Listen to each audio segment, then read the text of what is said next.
Inventory. Your inventory is a collection of all the stored Second Life items that you have collected, own, or have access to. It does not include items actively placed within the 3D world, but it does include items attached to your avatar, which is right actually here, current outfits. Your inventory travels with you wherever you go, and you will have full access to everything in it as long as you are logged in. There are numerous types of items in your inventory: calling cards, clothing, current outfit, landmarks, and more. There is no fixed limit to inventory size, and no charge to hold an inventory, although extremely large inventory sizes over 10,000 items may slow performance. System folders. So here we see the system folders right in your inventory. Again, to get back to the inventory, what you're going to do is click on the briefcase icon found on the left-hand side of your screen. This opens up your inventory.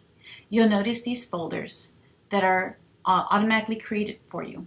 These are called system folders, and you'll know that they're system folders because they have that icon with a little hand on it.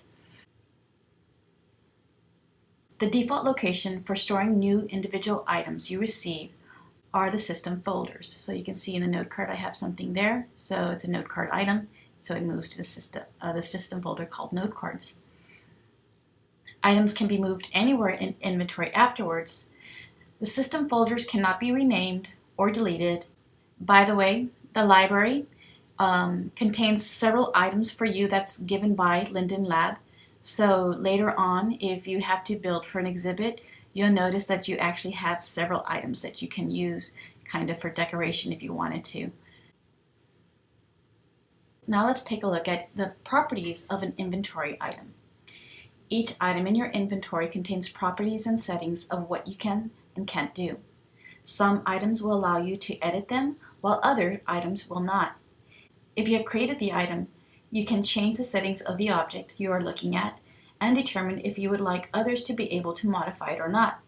So let's take a look to see how we can change the item. The one I'm going to look at is the Training Basics item, the note card. So what I'm going to do is right-click on it and then select Properties. A new window appears as you see here. To give full permissions for an item, which some professors may ask you to do, you're going to select Next Donor, Modify, Copy, and Transfer. And your professor may ask you to allow anyone to copy the item you've created. That way, for example, your professor can keep your work in record. Once you've checked the items that you want to have, then you're going to go ahead and either return to the inventory by clicking on the little arrow here, or just closing the inventory altogether by clicking on the X. Filter your inventory. You can filter your inventory to display only specific types of items. And how do we do that? What we're going to do is click on this little, I don't know what you call it, Add Options button. And then you're going to go ahead and select Show Filters. Here, now you're given the option to decide what you want to see and what you don't want to see. So for example, if I don't care about seeing animations, I'll just uncheck that so it will not display animations. Calling cards are other people, so that I've added as a friend.